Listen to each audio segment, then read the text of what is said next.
March 1944. Burma's jungle ridges. Japanese sniper teams dominated every approach, invisible death from treetops.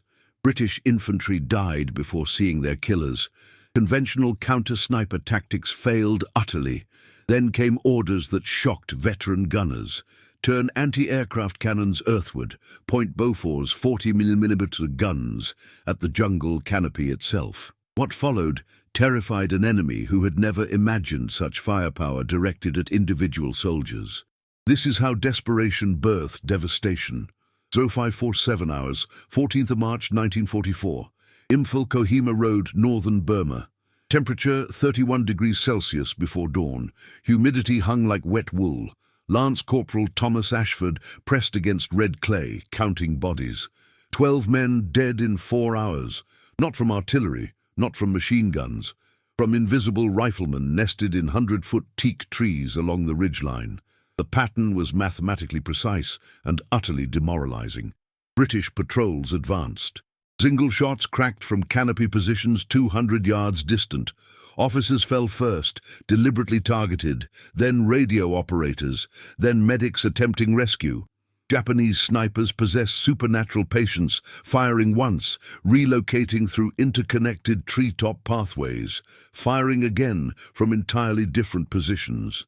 Counter-sniper teams failed because by the time British marksmen identified muzzle flash, the shooter had vanished into green infinity.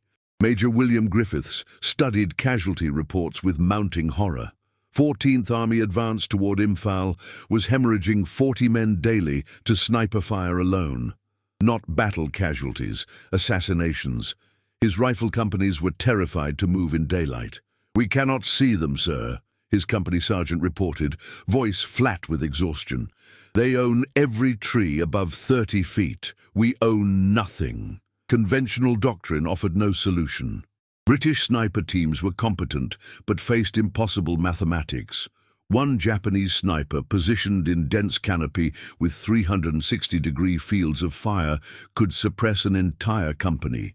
The enemy employed former hunters from Hokkaido forests, men who spent childhoods stalking deer in mountain wilderness. They brought cultural patience to warfare that Western armies rarely encountered. They would wait motionless for 6 hours for a single high-value target. They rationed water and urinated into cloth wrappings to avoid descending. They were winning through sheer disciplined invisibility. Artillery was useless. High-explosive shells detonated in canopy or buried themselves in soft jungle earth, causing minimal fragmentation. Mortars lacked penetration. Machine gun fire at extreme elevation merely shredded leaves while snipers shifted 10 feet laterally behind massive trunks. Air support was denied because monsoon clouds at 800 feet made precision bombing impossible and friendly fire risk unacceptable. The Japanese had identified a tactical vulnerability that British military doctrine had no answer for. Major Griffiths stared at the map spread across his makeshift desk in a supply tent that smelled of diesel and rotting canvas. Red pins marked sniper kills. There were 47 pins clustered along 3 miles of ridgeline. 47 men dead. He had another week before his battalion was pulled from the line, which meant perhaps 70 more casualties at current rates. Unacceptable. But what option remained? His artillery liaison, Captain Edmund Price, entered carrying tea in chipped enamel cups. Price was Welshman from Cardiff, son of a coal miner, a grammar school boy who earned commission through gunnery school excellence rather than family connections. He set the cups down, glanced at the map, and made an observation that would change everything. "Sir, those positions are between 80 and 120 feet elevation, yes?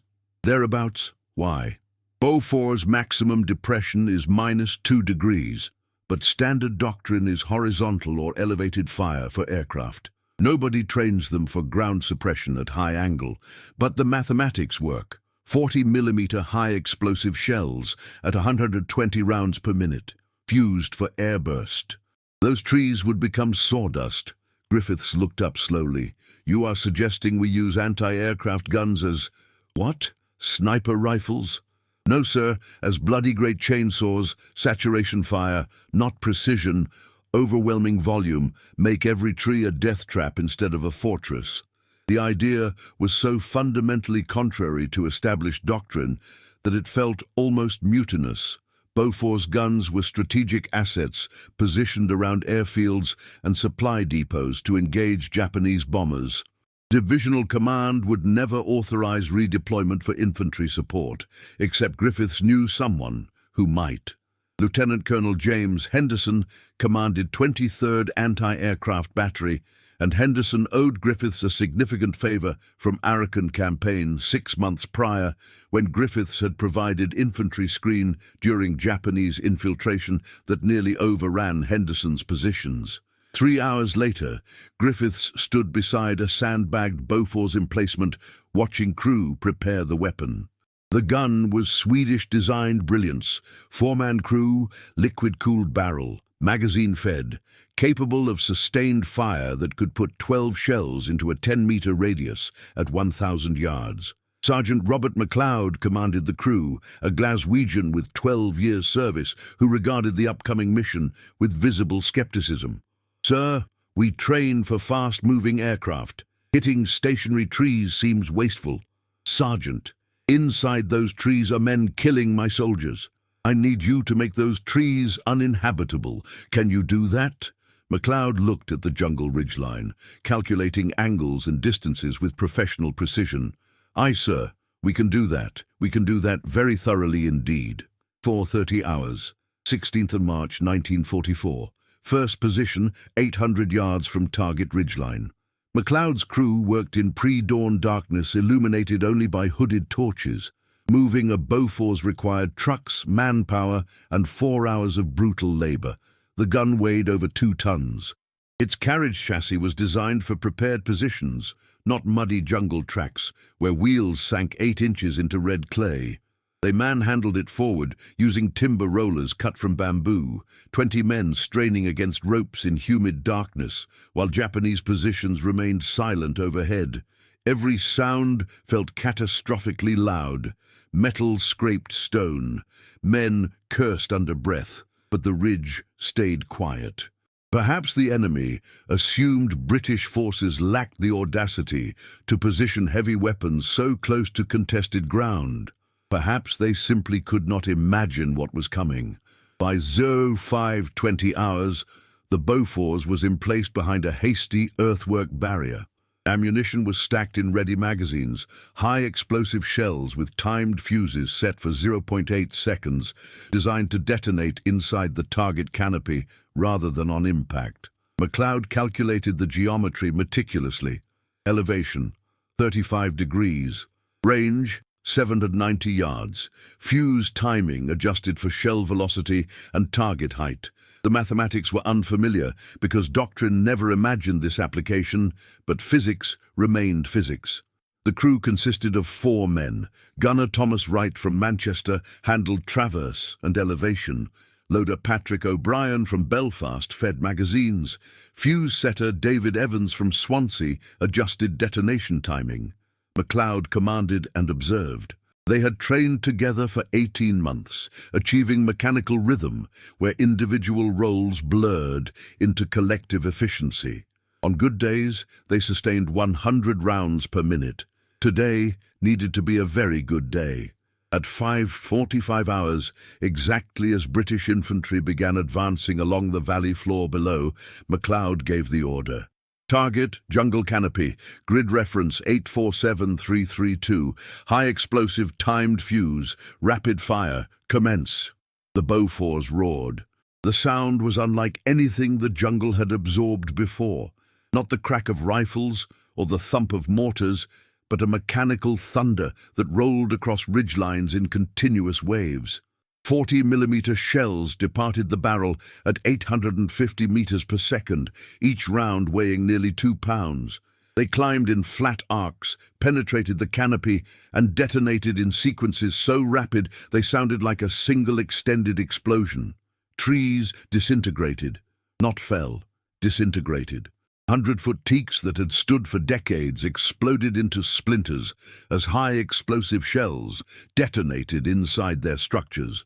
Branches thick as a man's torso were severed and tumbled earthward, trailing leaves. The canopy that had provided Japanese snipers with invisible fortresses became a killing zone where every position was exposed to fragmentation traveling at supersonic velocities. McLeod watched through field glasses as the first magazine emptied. 15 seconds. 20 shells.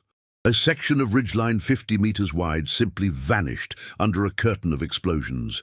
He could see debris fountaining upward, entire trees toppling in slow motion, and through the smoke, something moving. A body falling. Then another. Adjust left 20 degrees. Continue fire. The gun traversed with hydraulic precision. The second magazine locked home. O'Brien worked with mechanical intensity, his face expressionless, but sweat pouring despite morning coolness. The Bofors resumed firing, walking destruction along the ridgeline in methodical increments. Every 5 seconds, McLeod adjusted aim, ensuring saturation coverage. Doctrine said anti-aircraft guns engaged fast-moving targets with predicted fire. Today, doctrine was irrelevant. Today, they were executing moving targets by destroying their environment completely. After 4 minutes of sustained fire, McLeod called cease.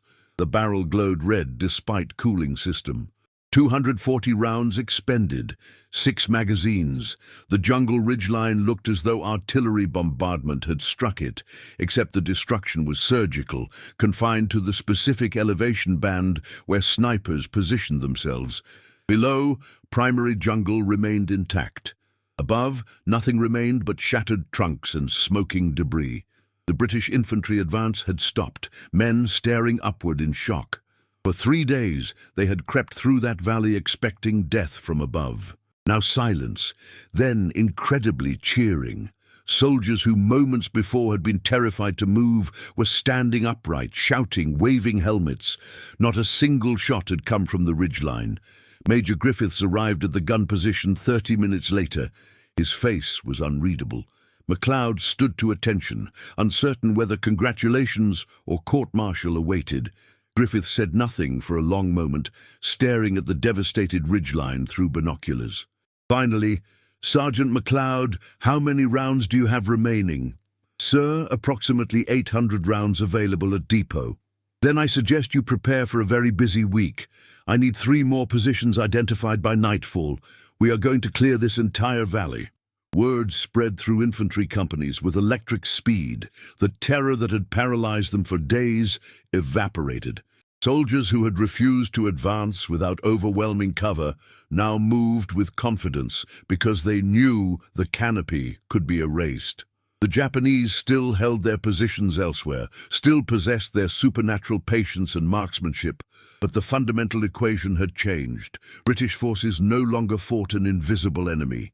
They fought an enemy that could be located, targeted, and destroyed with industrial efficiency. 18th of March, 1944.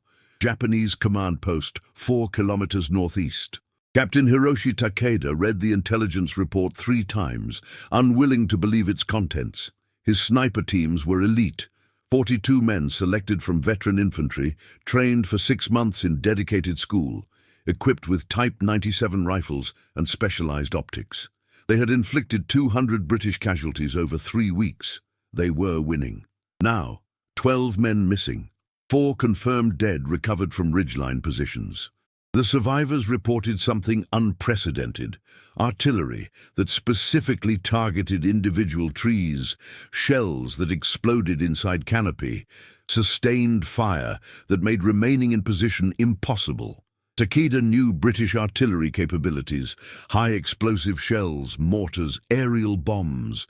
Nothing in British infantry matched these descriptions. His men were experienced, not prone to exaggeration born from panic. Lieutenant Kenji Yamamoto commanded 3rd Sniper Section, 5 men who had operated from a cluster of connected positions along Ridge 447. He reported directly, voice carefully controlled, but eyes showing strain. Takeda recognized. "Sir, the British are using weapons we have not encountered. Rapid fire, high elevation, explosive projectiles that detonate before impact. Nakamura was in a primary position behind a 3-meter trunk. The shell exploded inside the tree. The tree ceased to exist. Nakamura ceased to exist. Did you observe the weapon system? Negative, sir. Sound signature suggests automatic cannon, large caliber. Rate of fire approximately 80 to 100 rounds per minute sustained. They walked fire along the entire ridgeline for 4 minutes. Nothing survived. We withdrew because remaining meant death. Takeda felt cold certainty settle into his stomach. The British had adapted their anti-aircraft systems for ground combat. It was logical once considered, but represented doctrinal thinking so flexible it contradicted Japanese military philosophy. Japanese forces fought with meticulous preparation and established tactics. The British were improvising, violating their own doctrine, treating strategic assets as tactical tools. It was unorthodox, it was effective, it was terrifying. He consulted with his commanding officer, Major Yoshida, who received the report with visible anger. These weapons are designed for aircraft defense. Using them against ground forces is wasteful and demonstrates British desperation. Sir, with respect, it demonstrates British adaptability. Our sniper operations depended on canopy protection. They have neutralized that protection. We must reconsider our positions. Reconsider? Yoshida's voice was dangerously quiet. We withdraw because the enemy employs new tactics? Our soldiers are trained to accept death. These snipers will remain in position and continue their mission. Takeda said nothing further. Arguing with superior officers was culturally impossible and tactically pointless. Orders would be obeyed. Men would die. But he recognized the fundamental shift occurring. The British were not fighting to Japanese expectations. They were rewriting combat parameters in real time, using industrial solutions to tactical problems. Japan's strength was discipline, training, and willingness to sacrifice. Britain's strength was apparently improvisation, material abundance, and refusal to accept defeat through conventional means. Over the next 72 hours, British Bofors guns appeared throughout the sector. Intelligence identified at least 6 positions, each capable of delivering sustained fire against any ridgeline, treeline, or elevated position within 1,200 yards. Japanese sniper teams found themselves hunted rather than hunting. Every time they engaged British forces, the response arrived within minutes. Torrential cannon fire that obliterated their hides and forced immediate withdrawal or death. On 21st March, Sergeant Tanaka led a team attempting to maintain position on Ridge 509 despite the new threat. They chose a location with heavy jungle cover and interconnected escape routes. At 14:20 hours, they engaged a British patrol, killing 2 soldiers with precision shots at 300 yards. At 14:23 hours, the Bofors response began. Tanaka's report, delivered verbally after withdrawing with 3 casualties, was stark. The world ended. The jungle became fire and steel. We could not see the weapon, only its effects. Matsumo remained in primary position, believing the tree would protect him. The shell entered from above, exploded inside the trunk, and the blast wave threw me 6 meters through secondary growth. When I recovered, Matsumo was simply absent. The tree was matchsticks. They fired for 90 seconds. Nothing remained. The psychological impact was devastating. Japanese soldiers were trained to face death with composure, to accept sacrifice as honorable duty. But there was fundamental difference between dying in battle and being obliterated by industrial machinery. Snipers depended on stealth, precision, and protective concealment. The British had rendered concealment irrelevant by destroying it wholesale. There was no honor in being vaporized inside an exploding tree. There was no tactical achievement, no sacrifice for strategic gain, just death. By 24th of March, Japanese sniper operations had effectively ceased throughout the sector. Teams remained in area but refused to engage British forces unless absolutely necessary. The calculated attrition that had paralyzed British advance for 3 weeks evaporated in 1 week of Beaufort's fire. Takeda compiled casualty reports with grim precision. 26 men killed, 11 wounded, 9 missing, presumed dead, 68% casualties, for tactical gain of 0.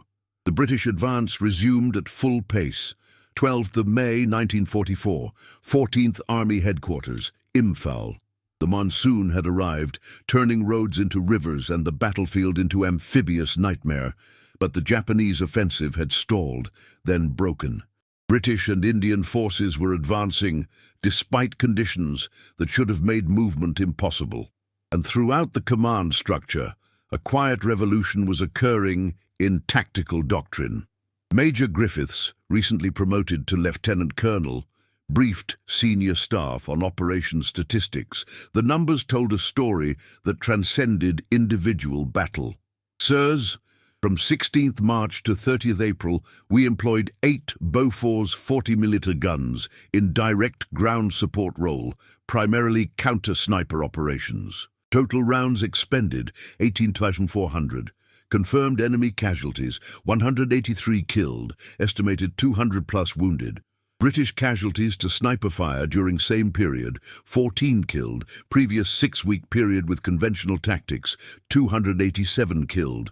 The reduction is 95%. General William Slim listened without interruption, his weathered face thoughtful. Slim was practical soldier who rose through merit rather than privilege, a man who valued results over tradition. Colonel, explain the theoretical principle. Why did this work when conventional counter-sniper operations failed? Sir, Japanese snipers exploited asymmetrical advantage. One man in protected elevation could suppress dozens. Our solution was refusing to fight asymmetrically. We applied overwhelming firepower to eliminate the protection entirely, not man versus man marksmanship, industrial destruction of environment. We cannot out-snipe them, so we removed their ability to snipe. And the Beaufort specifically, why not heavy machine guns or mortars? Captain Price, now serving as divisional artillery liaison, responded, Sir, the 40mm combines sufficient weight for structural destruction with rate of fire that achieves saturation. Heavy machine guns lack explosive payload, mortars lack precision and sustained fire capability. The Beaufort delivers 120 explosive shells per minute to a defined target area. Nothing organic to infantry battalion matches that capability. And the Slim nodded slowly. Gentlemen, understand what you have demonstrated. Military doctrine develops through decades of institutional learning. You discarded established doctrine in response to immediate tactical necessity and achieved results that doctrine said were impossible. This is either brilliant innovation or reckless improvisation. I believe it is the former. I am authorizing formal integration of Beaufort's ground support into infantry battalion organic structure. You are writing new doctrine. Make certain it is written correctly. The decision rippled through 14th Army. Anti-aircraft batteries were reorganized, with dedicated guns allocated to infantry support. Training manuals were rewritten. Crews learned ground engagement tactics alongside traditional air defense. The improvisation born from desperation in a muddy jungle valley became institutional knowledge taught to every gun crew. The Japanese never effectively countered the tactic. Their military culture valued established doctrine and perfected techniques over battlefield improvisation. By the time they recognized the threat and attempted doctrinal response, British forces were advancing too rapidly for systematic adaptation. The psychological damage was equally significant. Japanese infantry who had relied on sniper superiority found themselves facing an enemy that refused to fight on their terms. In September 1944, after Imphal Kohima was relieved and Japanese forces were in full retreat, Sergeant MacLeod received commendation from General Slim personally. The ceremony was brief, conducted in a supply depot that still smelled of diesel and monsoon rot. Slim shook MacLeod's hand and said simply, "You saved lives, Sergeant, not through heroics, but through thinking clearly under pressure. That is the finest form of service. MacLeod, uncomfortable with attention, replied in his thick Glasgow accent, "Sir, we just pointed the gun at different targets." Precisely, and that simple act changed how this army fights. Well done. The 40mm ground support doctrine spread beyond Burma. In Europe, similar tactics were employed against German positions in Bocage country and urban environments. After the war, military historians analyzed the innovation as case study in adaptive warfare. The lesson was clear. Victory belonged not to forces with superior doctrine, but to forces willing to abandon doctrine when reality demanded it. By 1960, when military archives were opened and veterans began publishing memoirs, the story emerged publicly. Thomas Ashford, the lance corporal who survived that first murderous week, wrote, "We were terrified, simple as that, terrified of an enemy we could not see, could not fight, could not escape. Then the guns spoke, and the terror transferred. Suddenly, they feared us, not because we were braver or better trained, but because we refused to accept that their way of fighting was the only way. We changed the rules. We survived." The Japanese perspective came slower, filtered through cultural reluctance to discuss defeat. But in 1978, a memoir by former Captain Takeda was published in Tokyo. His assessment was brutally honest. "We trained for precision. The British answered with volume. We relied on patience. They responded with overwhelming material force. We fought with traditional excellence. They fought with industrial pragmatism. We believed our way was superior. We were wrong. The lesson was expensive." The last veteran reunion of the original Bofors crews occurred in 1994, 50 years after Imphal. 7 men attended, now in their 70s, gathering in a Manchester pub to remember when they were young and frightened and forced to invent solutions because dying seemed like poor alternative. Sergeant MacLeod, 86 years old and walking with cane, raised his glass to the lads who asked the right question, not, "Can we do this?" but "Why the hell not?" The story of the 40mm ground support doctrine is not taught widely outside military circles, but its legacy persists. Modern combined arms doctrine assumes flexibility, the principle that any weapon system can be employed in any role if tactical necessity demands. That assumption traces directly to a muddy valley in Burma, where frightened men pointed an anti-aircraft gun at the jungle and discovered that sometimes victory requires breaking your own rules. The British way of war has always combined institutional discipline with practical improvisation, the ability to maintain composure while discarding tradition when tradition becomes liability. In Burma, 1944, that combination saved thousands of lives and broke an enemy that believed patience and precision were sufficient. The thunder of those 40mm guns echoing through jungle valleys was not just firepower, it was a declaration. We will not die quietly because you expect us to fight your way. We will fight our way, and our way works. This story reveals how ordinary British servicemen transformed a desperate situation through innovation and determination. If you found this account of wartime adaptation compelling, please subscribe to our channel for more untold stories from Britain's finest hour. Share your thoughts in the comments below. What other overlooked innovations from the Second World War should we explore? Your engagement keeps these vital histories alive. Thank you for watching.